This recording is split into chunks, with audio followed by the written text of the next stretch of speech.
No jantar, meu pai não gritou. Ele não me insultou. Ele nem sequer parecia desconfortável. Ele apenas disse aquilo como se fosse uma regra que todos já conheciam. A família da sua irmã vem em primeiro lugar, disse ele, pousando o garfo no prato. Você fica sempre por último. Minha irmã deu um sorrisinho de canto de boca, não de surpresa nem de vergonha, mas de alívio. A sala ficou em silêncio e senti todos os olhares deslizarem na minha direção, esperando pela velha versão de mim, aquela que ria para disfarçar, que pagava a conta, aquela que consertava tudo. Eu não chorei, eu não discuti.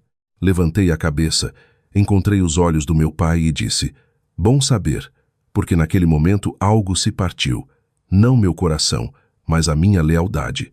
Depois daquela noite, parei de compartilhar meu dinheiro. Parei de manter minha vida flexível para emergências que não eram minhas. Então, quando uma crise familiar real finalmente os atingiu e eles esperavam que eu interviesse como sempre, o que fiz em seguida deixou a mesa inteira paralisada. Meu nome é Clara, e durante a maior parte da minha vida, minha família me descreveu com a mesma palavra, guerreira. Eles diziam isso como um elogio, mas o que realmente significava era conveniente. Minha irmã, Camila, era o centro de tudo. Ela tinha um marido, Marcos, e 2 filhos. A vida dela era barulhenta, complicada e sempre urgente. Sempre havia algo acontecendo. Mensalidades escolares atrasadas, problemas no carro, estresse no trabalho, outro plano que tinha dado errado. E então havia eu. Eu tinha um emprego estável, pagava meus boletos em dia, não pedia ajuda. Então, todos decidiram que eu não precisava de nada. Quando a Camila passava por dificuldades, a família se mobilizava. Minha mãe, Dona Lúcia, sofria em voz alta. Meu pai, Roberto, intervinha com conselhos e carteira aberta. As conversas se curvavam em direção aos problemas dela, como se a gravidade as puxasse para lá. Quando eu mencionava algo da minha vida, o assunto flutuava por um momento e depois desaparecia. Como vai o trabalho? Minha mãe perguntava. Corrido, mas bom, eu respondia. Que ótimo, ela dizia rapidamente. Você soube o que a Camila está enfrentando agora? E assim, eu me tornava a ouvinte novamente. Percebi o padrão cedo, mesmo que não tivesse dado um nome a ele. As necessidades da Camila eram discutidas abertamente. As minhas eram presumidas como inexistentes. Quando ela chorava, as pessoas corriam para consertar. Quando eu ficava quieta, eles tomavam isso como prova de que eu estava bem. Os aniversários tornavam isso óbvio. Os da Camila eram planejados com semanas de antecedência. Reservas em churrascarias, presentes, fotos no Instagram. Os meus eram casuais. Vamos fazer algo simples, só um bolinho, meu pai dizia. E simples sempre significava pequeno. As viagens em família seguiam a mesma regra. Se o dinheiro estava curto, minha mala ficava no armário. Você entende, né, filha? Minha mãe dizia. E eu dizia que sim. Eu sempre entendia. Na época em que saí de casa para a faculdade, ninguém chorou enquanto eu fazia as malas. Não houve uma despedida longa no portão. Apenas um abraço rápido na garagem e meu pai dizendo, você vai ficar bem. Você sempre fica. Eu trabalhei, eu estudei, eu paguei minhas próprias contas. Cada sucesso que eu tinha reforçava silenciosamente a história que eles contavam a si mesmos, que eu não precisava de apoio porque nunca pedia. Anos depois, quando me mudei para outra cidade a trabalho, a distância não mudou nada. As chamadas de vídeo eram curtas. As atualizações sobre minha vida eram reconhecidas, depois redirecionadas de volta para a Camila. E lentamente, sem nunca me sentarem e explicarem, meu papel se tornou permanente. Eu era o plano B, a rede de segurança, aquela que dava um jeito. O dinheiro saía da minha conta em pequenas transferências via Pix regularmente. Só desta vez, só até o mês que vem, só para ajudar no aluguel. Ninguém mantinha a conta porque nunca precisaram. E eu dizia a mim mesma que estava tudo bem, que era isso que significava ser madura, que amor significava dar sem cobrar. Mas sentada naquela mesa de jantar, ouvindo meu pai finalmente dizer em voz alta que eu era sempre a última, percebi algo perturbador. Eu não tinha sido apenas colocada ali, eu tinha permanecido ali. E pela primeira vez na minha vida, comecei a me perguntar o que aconteceria se eu não ficasse. Aquele jantar deveria ter sido comum. Meu pai tinha sugerido o restaurante, um lugar que ele gostava porque parecia sofisticado, quieto o suficiente para conversar, caro o suficiente para parecer importante. Sentamos em uma mesa de canto, cardápios fechados, esperando nossa comida. Camila já estava falando sobre os horários das crianças, sobre como estava exausta, sobre como a situação no trabalho do Marcos ainda estava complicada. Minha mãe concordava com simpatia. Meu pai ouvia, sério e focado. Esperei por uma pausa para poder compartilhar minha própria novidade. Eu tinha sido promovida. Um passo real na carreira. Mais responsabilidade, salário maior. Não era algo de que eu falava com frequência, mas naquela noite achei que importava. Quando finalmente mencionei, minha mãe sorriu educadamente. Ah, que bom, Clara. Parabéns. Então Camila suspirou e disse: Você tem sorte. Pelo menos você não tem toda essa pressão de sustentar uma casa. Meu pai recostou-se, dobrou o guardanapo e disse a frase que reorganizou tudo. A Camila tem uma família agora. A família dela vem em primeiro lugar. Ele não olhou para ela quando disse isso. Ele olhou para mim. Você fica sempre por último, acrescentou calmamente, como se estivesse explicando um cronograma ou um orçamento doméstico. Você não precisa de tanto. Por um segundo, sinceramente, pensei que tinha ouvido errado. Olhei ao redor da mesa, esperando alguém rir, me corrigir, suavizar aquilo em algo menos cortante. Ninguém fez isso.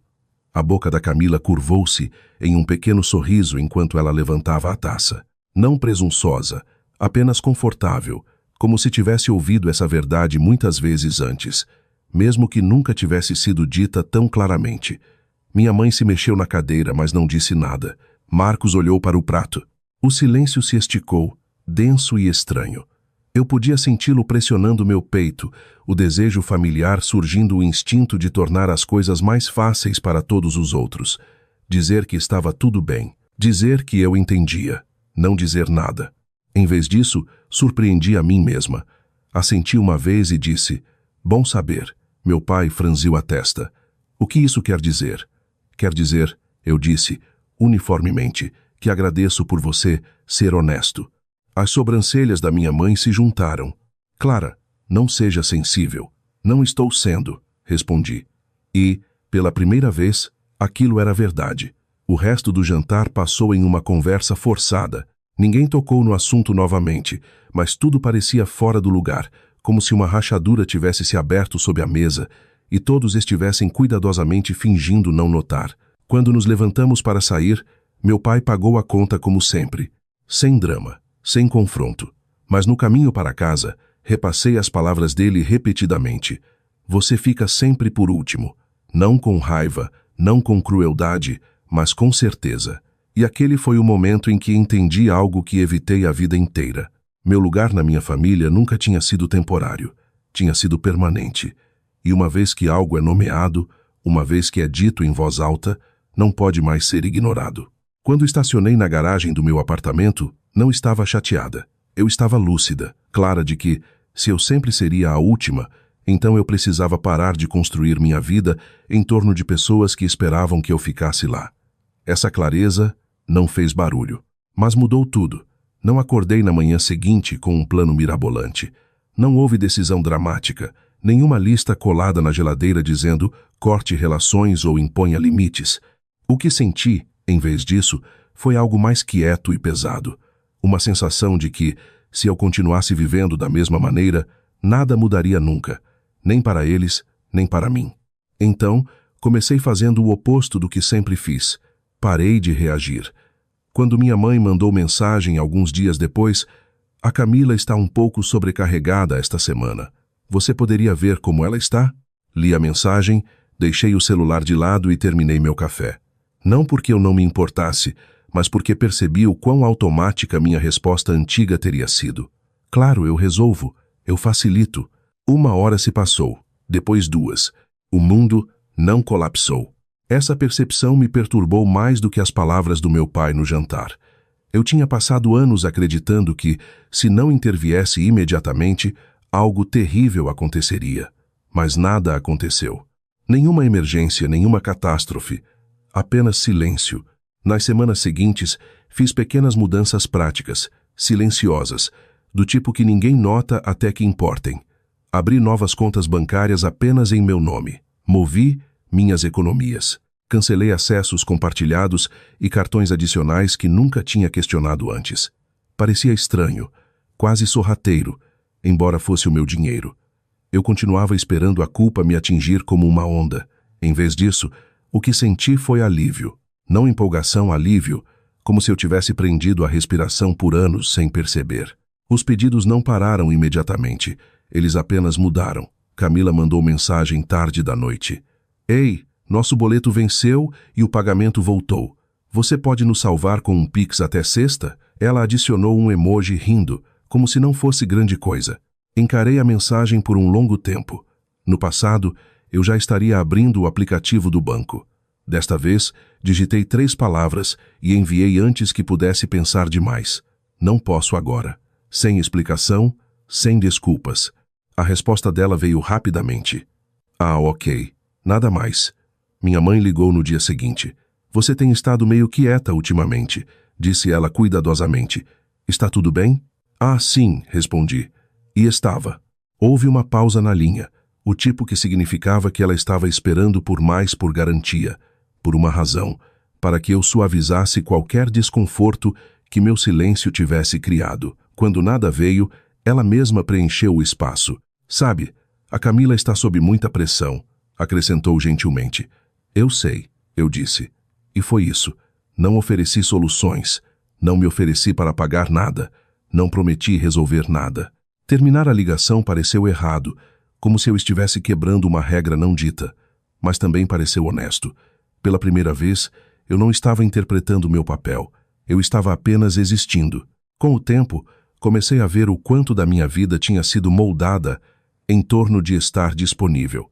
Eu mantinha minha agenda flexível apenas para o caso de... Eu evitava planos de longo prazo. Hesitava antes de dizer sim a oportunidades que poderiam me levar para mais longe, física ou emocionalmente. Até no trabalho, eu tinha caído no mesmo padrão. Assumia responsabilidades extras silenciosamente. Resolvia problemas nos bastidores.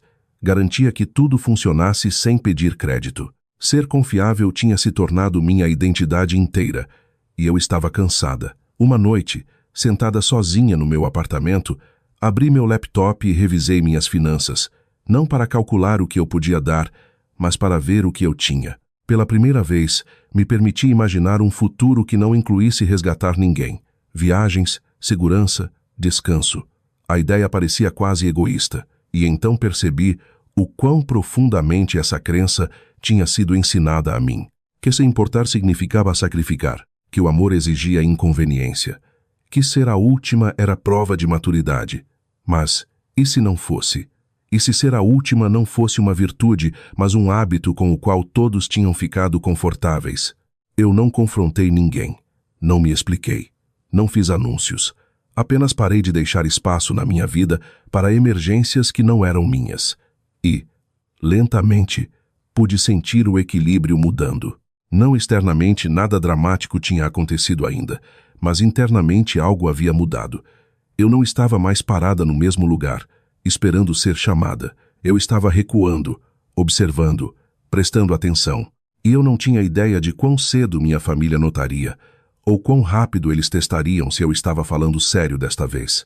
A ligação veio numa tarde de terça-feira, logo quando eu estava fechando meu laptop depois de uma longa reunião.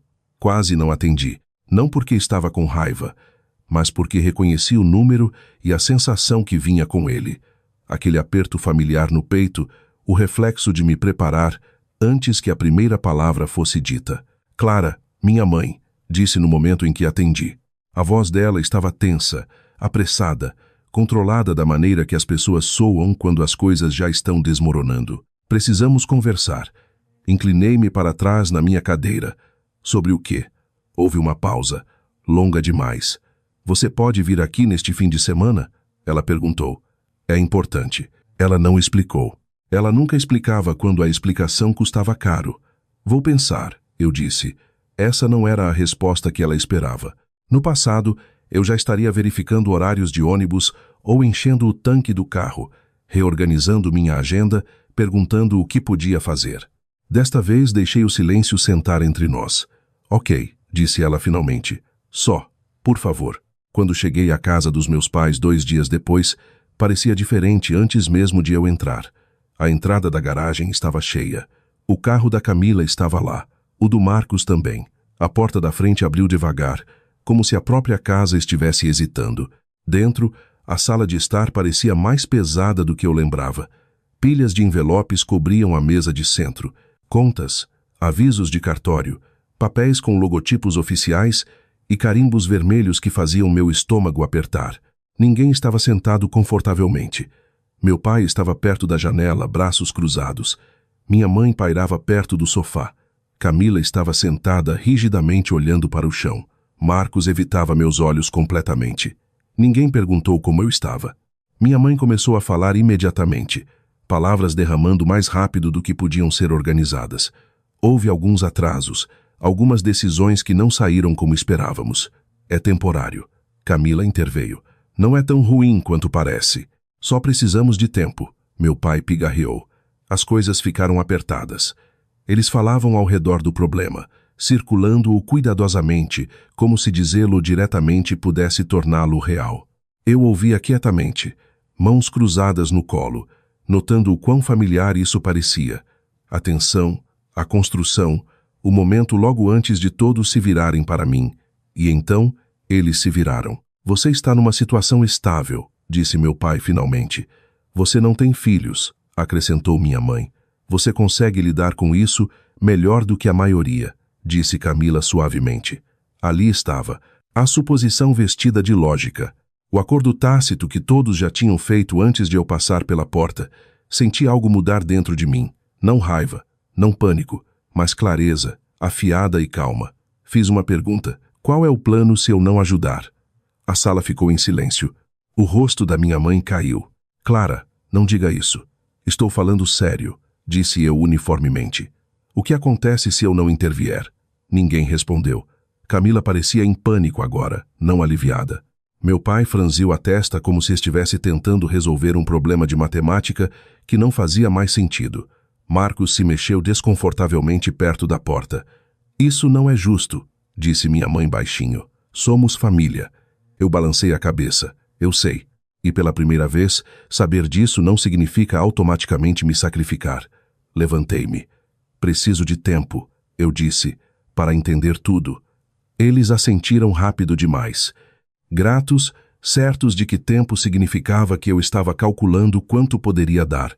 Enquanto eu dirigia para longe naquela noite, a casa encolhendo no meu retrovisor, percebi algo inquietante. Eles não estavam com medo de perder tudo. Eles estavam com medo de me perder como a solução. E pela primeira vez na minha vida, não corri de volta para tranquilizá-los. Deixei-os sentar com isso, porque o que acontecesse a seguir provaria se eu ainda era a última ou se tinha finalmente saído da fila inteiramente. Não dormi naquela noite. Deitada no meu quarto de infância, olhando para o teto que eu tinha memorizado anos atrás, senti uma estranha mistura de emoções. Tristeza, raiva e algo mais firme por baixo de tudo. Determinação. Não do tipo barulhento. O tipo que se instala quando você finalmente para de discutir consigo mesma. Pela primeira vez, admiti a verdade que vinha evitando. Eu não estava sendo convidada a ajudar. Eu estava sendo intimada a resgatar. De manhã, eu sabia que não podia voltar àquela casa da mesma maneira que sempre fiz de mãos vazias, exceto por garantias, pronta para absorver o dano para que todos os outros pudessem respirar novamente. Em vez disso, marquei 2 compromissos, um com um terapeuta, outro com um advogado. Eu precisava de clareza, não de conforto. Quando voltei no fim de semana seguinte, a casa parecia diferente, mais quieta, tensa. As contas ainda estavam lá, mas agora estavam empilhadas ordenadamente, como se a organização sozinha pudesse torná-las menos assustadoras. Meus pais já estavam sentados à mesa, Camila sentada ao lado deles, mãos cerradas no colo. Marcos pairava perto da porta, como se não tivesse certeza se pertencia à sala onde o futuro estava prestes a ser decidido. Ninguém sorriu quando entrei. Minha mãe falou primeiro, sua voz suave daquela maneira cuidadosa que reconheci instantaneamente. Estamos muito felizes que você veio. Sentei-me devagar e coloquei minha bolsa aos meus pés. Vamos conversar. Meu pai lançou-se em explicações. Mudanças de mercado, timing ruim, decisões tomadas com otimismo e sem margem de erro suficiente. Ele falava como um homem apresentando um caso que esperava vencer pela confiança. Camila concordava, acrescentando detalhes sobre estresse, sobre as crianças, sobre como nada disso deveria ter acontecido. Eventualmente, as palavras acabaram. Foi quando minha mãe se inclinou para a frente. Só precisamos de ajuda para passar por essa parte, disse ela. Uma vez que as coisas estabilizem. Quanto? Perguntei. A pergunta aterrissou pesada. Meu pai hesitou. Minha mãe piscou. Camila inalou bruscamente e então disse um número. Ela disse com cuidado, como se a maneira como falasse pudesse fazê-lo soar menor. Eu assenti lentamente. E depois disso, qual é o plano? Meu pai franziu a testa. O que você quer dizer? Quero dizer, falei calmamente. O que muda para que isso não aconteça de novo? O ar mudou. Clara, disse minha mãe, sua voz ficando tensa. Não é hora de nos interrogar. Eu balancei a cabeça. Então não é hora de eu assinar um cheque. Camila endireitou-se. Somos família. Isso não é sobre planos. É sobre ajudar. Ajudar a quem? Perguntei. Ela olhou para mim como se a resposta fosse óbvia. A nós. Olhei ao redor da mesa. E quem está me ajudando? Ninguém falou. Meu pai se inclinou para a frente, cotovelos nos joelhos. Você está em uma posição diferente, disse ele. Você é solteira. Você é estável. Você pode se dar ao luxo de intervir. Ali estava. A lógica que ouvi minha vida inteira. Eu posso me dar ao luxo de intervir, disse cuidadosamente, porque passei anos construindo minha vida como se ninguém nunca fosse me segurar se eu caísse. Os olhos da minha mãe se encheram de lágrimas. Não sabíamos que você se sentia assim. Encontrei o olhar dela. Vocês sabiam. Só não achavam que importava. O silêncio que se seguiu não foi confusão. Foi desconforto. Tirei uma pasta da minha bolsa e a deslizei sobre a mesa entre nós. O movimento foi deliberado. Todos os olhos a seguiram. Isto é o que estou disposta a fazer, disse eu. E é assim que vai funcionar. Meu pai abriu a pasta, examinando a primeira página, depois a segunda. Seu maxilar se apertou. Minha mãe se inclinou sobre o ombro dele. O rosto de Camila perdeu a cor. Isso é um empréstimo, disse meu pai secamente. Sim, respondi com termos claros. Camila balançou a cabeça. Por que existem condições? Porque isso não é uma doação de emergência, eu disse. É ajuda estruturada. A voz da minha mãe tremeu. Você não confia em nós. Eu confio em padrões, disse calmamente. E esse padrão tem estado em vigor minha vida inteira. Expliquei os termos devagar. Ativos vendidos antes que qualquer dinheiro mudasse de mãos. Gastos documentados, sem novos compromissos financeiros, sem prova de sustentabilidade. Terapia familiar obrigatória. Um acordo por escrito protegendo meu crédito, meu nome e meu futuro. Meu pai empurrou a pasta para longe. Isso é frio, disse ele. É assim que os bancos tratam as pessoas. Eu assenti uma vez. Então me trate como um banco, porque quando precisaram de apoio emocional, eu era família. Quando precisaram de dinheiro, eu fui infraestrutura. Os olhos de Camila se encheram de lágrimas. Então você está nos punindo agora? Balancei a cabeça. Estou parando de punir a mim mesma. Se você não ajudar, ela sussurrou. Nós perdemos tudo? Segurei o olhar dela. Se eu ajudar sem limites, eu perco tudo o que construí. As palavras pairaram no ar, pesadas e inegáveis. Minha mãe estendeu a mão para a minha. Depois hesitou, como se não tivesse certeza se ainda tinha o direito. Nunca quisemos fazer você se sentir em último lugar. Puxei gentilmente minha mão de volta. Mas fizeram, e disseram isso em voz alta. Ninguém discutiu com aquilo. Meu pai encarou a pasta, maxilar tenso. Então é isso, disse ele. Assinar ou afundar? Não, corrigi calmamente. É crescer ou repetir. O tempo se esticou. Minutos passaram. Meus pais sussurravam um para o outro em tons baixos e frenéticos. Camila limpava as bochechas. Marcos andava de um lado para o outro atrás dela. Pela primeira vez na minha vida, não corri para preencher o silêncio. Eu esperei. Finalmente meu pai olhou para cima. Precisamos de tempo. Levantei-me e peguei minha bolsa. Vocês têm 24 horas. A cabeça de Camila levantou bruscamente. Só isso? É isso, eu disse. Amanhã eu volto. Ou avançamos assim, ou não avançamos de jeito nenhum. Quando alcancei a porta, minha mãe chamou meu nome, a voz falhando. Se dissermos não, você vai virar as costas? Parei, minha mão na maçaneta. Não estou virando as costas para vocês, disse calmamente. Estou caminhando em direção a mim mesma, e com isso deixei-os sentados lá, paralisados, não porque tirei algo deles, mas porque, pela primeira vez, não me entreguei de bandeja. Eles assinaram os papéis na tarde seguinte, não com alívio, não com gratidão, mas com a resignação silenciosa de pessoas que acabaram de perceber que as regras pelas quais viveram não se aplicavam mais. Não houve discursos, nem tentativas de última hora de negociar. Meu pai leu cada página novamente, mais devagar desta vez, como se esperasse que as palavras mudassem se ele olhasse por tempo suficiente. Minha mãe sentou-se ao lado dele, mãos cruzadas firmemente no colo, olhos vermelhos, mas secos. Ela tinha chorado todas as lágrimas na noite anterior. Camila assistiu a caneta se mover pela página como se estivesse escrevendo algo permanente em sua vida porque estava. Quando a assinatura final foi feita, a sala não pareceu mais leve, pareceu exposta. Meu pai deslizou a pasta de volta para mim sem olhar para cima. Seguiremos os termos, disse ele, com a voz plana.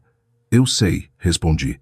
Aquele foi o momento em que senti, não vitória, não satisfação, mas liberação. O peso que carreguei por anos não foi transferido para outra pessoa. Foi simplesmente colocado no chão. As mudanças começaram quase imediatamente. Na primeira semana, despesas que antes eram deixadas de lado de repente importavam. Assinaturas de streaming foram canceladas. Cartões de crédito foram cortados. Bens foram colocados à venda na internet. Não simbolicamente, não eventualmente, mas na prática. Pela primeira vez, o dinheiro não era abstrato. Tinha limites. Camila foi quem teve mais dificuldade. Ela me ligou uma vez tarde da noite, a voz tensa. Não percebi o quanto você estava cobrindo. Eu sei, eu disse. Ela esperou por garantia, por conforto, para que eu suavizasse. Eu não fiz isso. A terapia familiar começou 2 semanas depois. A primeira sessão foi dolorosa de uma maneira silenciosa.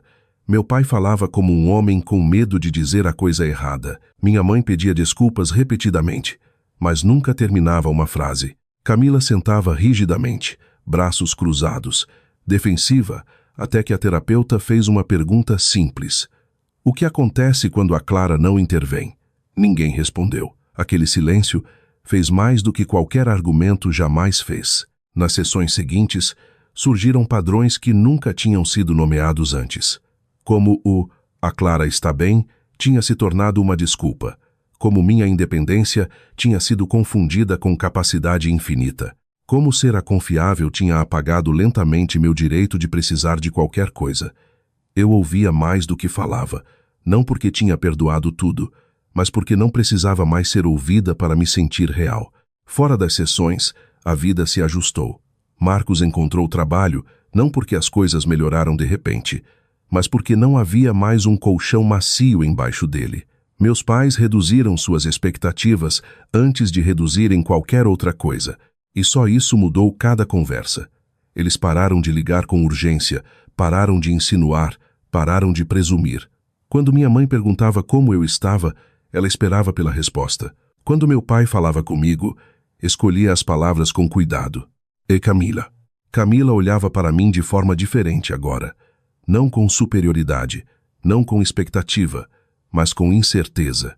Pela primeira vez, eu não era a rede de segurança estendida silenciosamente sob a vida de todos os outros. Eu estava pisando no meu próprio chão.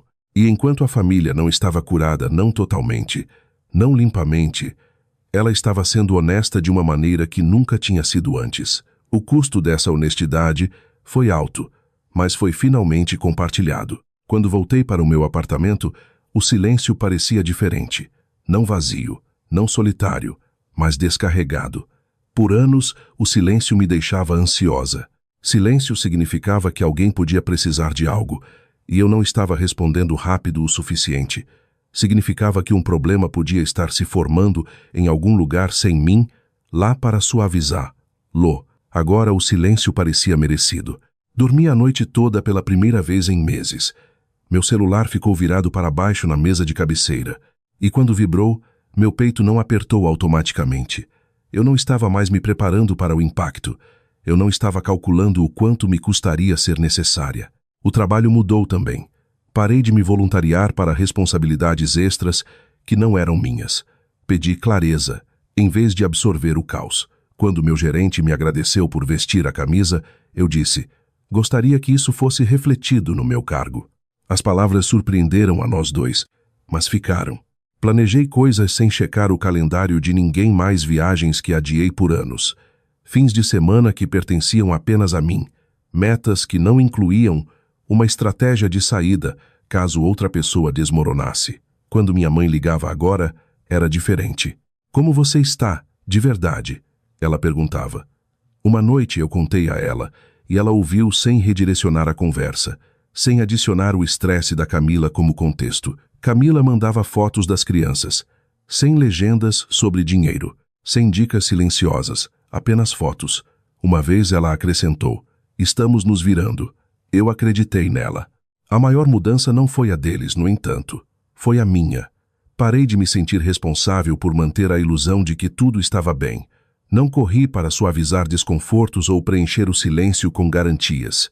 Deixei as pessoas lidarem com as consequências de suas escolhas, mesmo quando era desconfortável assistir. Percebi algo que levei muito tempo para aprender. Ser gentil não significa estar disponível às suas próprias custas. Ser forte não significa ser infinitamente flexível. E ser família não significa ser sacrificada. Uma noite, sentada sozinha com uma xícara de chá, me peguei sorrindo. Não porque algo bom tinha acontecido, mas porque nada ruim tinha. Pela primeira vez na minha vida, eu não estava esperando ser escolhida. Eu já tinha escolhido a mim mesma. E essa escolha não me tornou menor. Ela me tornou livre. Por muito tempo, acreditei que ser a última era um desafio. Se eu tentasse mais, se desse mais, se ficasse mais quieta, achava que eventualmente alguém notaria. Eu estava errada. Ser a última nunca foi uma posição pela qual valesse a pena lutar. Era um sinal, um que ignorei por anos, de que eu estava parada em um lugar que estava lentamente me apagando. O que mudou minha vida não foi raiva, não foi vingança, foi clareza. O momento em que meu pai disse em voz alta: você fica sempre por último. Ele não me insultou, ele me libertou. Porque uma vez que a verdade foi dita, eu não precisava mais fingir que a tinha entendido errado. Estabelecer limites não destruiu minha família, revelou-a. Mostrou-me quem ficava desconfortável quando as regras mudavam, quem respeitava a estrutura, quem só se sentia próximo de mim quando eu era útil. E me mostrou algo mais também, algo mais quieto, mas mais forte. Eu podia amar as pessoas sem desaparecer por elas. Eu podia ajudar sem ser consumida. Eu podia me afastar de um papel, sem me afastar de mim mesma. Se você está ouvindo isso e algo parece familiar, se você sempre foi aquela que resolve, aquela que paga, conserta, absorve, perdoa, quero que saiba disto. Você não precisa de permissão para proteger seu futuro. Você não precisa ser escolhida para ter valor. E você não deve sua vida a pessoas que só te veem quando precisam de você. Às vezes, a coisa mais poderosa que você pode dizer não é algo alto, é calmo, é final. E soa assim: bom saber.